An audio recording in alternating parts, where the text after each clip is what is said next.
दादा, अमित शहाचा सध्या महाराष्ट्र दौरा होतोय, त्याच्यामुळे सोशल मीडियात अशी चर्चा सुरू आहे की जे महाराष्ट्रामध्ये दादा, भाऊ, भाई होते, त्यांच्यावरती एक मोठा भाई आहे, त्या भाईमुळे सध्या जागा वाटपाची सर्कस सुरू असल्याचं बोललं जातं.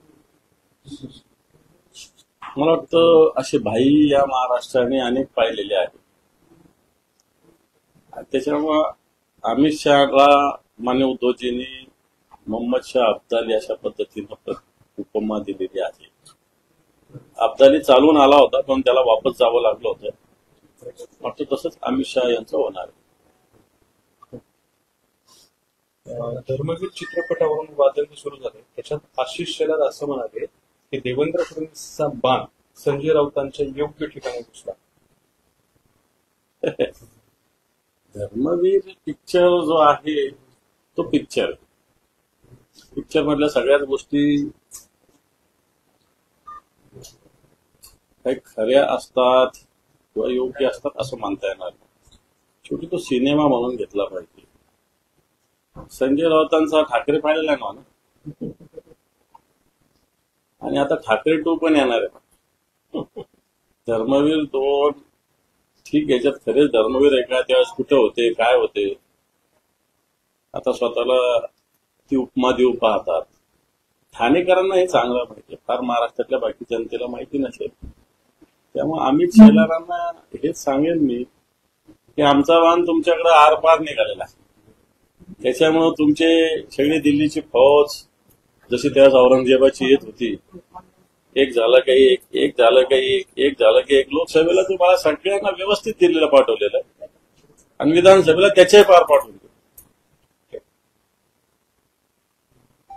अमित शहा यांनी महाराष्ट्र, मराठवाडा आणि विदर्भानंतर आता मुंबईतल्या ज्या कमजोर जागा आहेत तिथं लक्ष केंद्रित केलं असल्याचं समोर आलेलं आहे.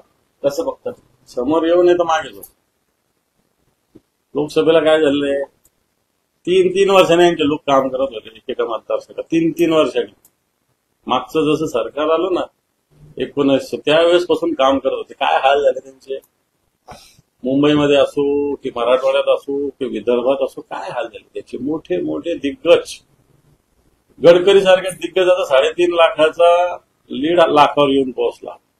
रावसाहेब दानवे पराभूत झाले, कपिल पाटील पराभूत झाले, आणखी त्या कोण मंत्री नाशिकच्या होत्या, काय नाव त्यांचं मला माहिती नाही, भगिनी आपली पवार, भारती पवार, त्या पराभूत झाले. सगळे मंत्री पराभूत झाले. पण डेंजर झोन मधील जे मतदारसंघ आहेत तिथं स्वतः अमित शहा विभागने आढावा काय करणार आहे अमित शहा?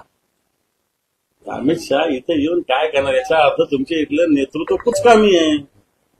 तसे तुम्ही पण कुचकामी आहे, अमित शहा पण कुचकामीच आहे, परंतु इथलं नेतृत्व त्याच्यापेक्षा कुचकामी आहे, म्हणून त्यांना यावं लागतं असं मी म्हणतो. एका ठिकाणी मुलाखत देताना देवेंद्र फडणवीस असं म्हणाले, राष्ट्रवादीची मतं न मिळाल्यानेच लोकसभेत पराभव झाला. अजित पवारांची युती भाजपच्या मतदारांना पटली नव्हती. ते तुमचे शब्द आहे, अजित पवार पिसिंग होतं. आता असं आहे, त्यांना तुम्ही महत्वाचे खाते देऊन बसले. आमच्यातले गद्दार लोक सुद्धा अजित पवार निधी देत नाही म्हणून आमच्याकडून फुटले असं त्यावेळेस सांगत होते. आता तर तुम्ही मांड्याला लावून बसताय ना. आणि तुमचे जे आहे कोण शहा, ते सांगतात की आम्ही सगळे सोबत लढणार आहे.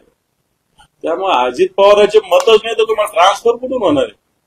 ही नेत्यांची पार्टी अजित पवारांची, काय संघटना थोडी अजित पवारांची. नेता शिंदेची सुद्धा नेत्यांची पार्टी, संघटना कुठे यांच्या खाली काही नाही, यांचं याच्यावर चालतं फक्त.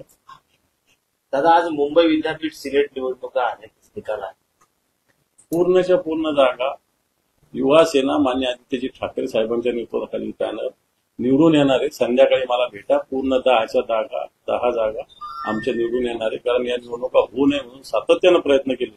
शेवटी उच्च न्यायालयाला त्याच्यात हस्तक्षेप करावा लागला. त्यावेळेस त्या निवडणुका होतात, कारण यांच्या मनात भीती होती निवडणुका घ्यायलाही घाबरतात. स्वारगेटचं मेट्रोचं उद्घाटन रखडलेलं आहे 29 तारखेला. मात्र जे महाविकास आघाडीचे सर्व शहराध्यक्षांनी एकत्रित आज मेट्रो सुरू व्हावी अशी भूमिका घेतली आहे. मेट्रो स्थानकाबाहेर आंदोलन सुरू आहे. उद्घाटन करतात मेट्रोचं प्रत्येक. चांगलं आहे. शेवटी कोण येतं आणि न येतं त्याच्यासाठी जनतेसाठी ज्या सुविधा निर्माण केल्या थांबण्याची आवश्यकता नाही असं मला वाटतं. ठीक आहे, पंतप्रधान येणार होते, त्यांचा आदर आहे. आज जर ते आले नाही म्हणून सुरू होणार नसेल तर त्यांनी ऑनलाईन तिथून बटन दाबून सुरू करावं. धर्मवीर 3 येईल तेव्हा त्याची पटकथा मी लिहिणार असं देवेंद्र फडणवीस म्हणाले. धर्मवीर 2च्या ग्रँड प्रीमियर वेळी फडणवीसांनी वक्तव्य केले आणि धर्मवीर 2 हा सत्य घटनेवर आधारित असल्याचं त्यांनी सांगितलं. आता भले धर्मवीर तुम्हाला आवडतात, नाही तर या धर्मवीराविरुद्ध तुम्ही काय काय केलं ठाणेकरांना चांगल्या पद्धतीनं माहिती आहे. आणि आताही तुम्ही काय काय काड्या करता हे सगळ्यांना माहिती आहे. तुम्ही लिहिणार याचा अर्थ तुम्हाला आता सुट्टी मिळणार आहे, सत्तेतून स्पष्ट होत आहे. तुम्ही लवकर लिहा, कारण महाराष्ट्राची जनता तुम्हाला सत्तेतून मुक्त करणार.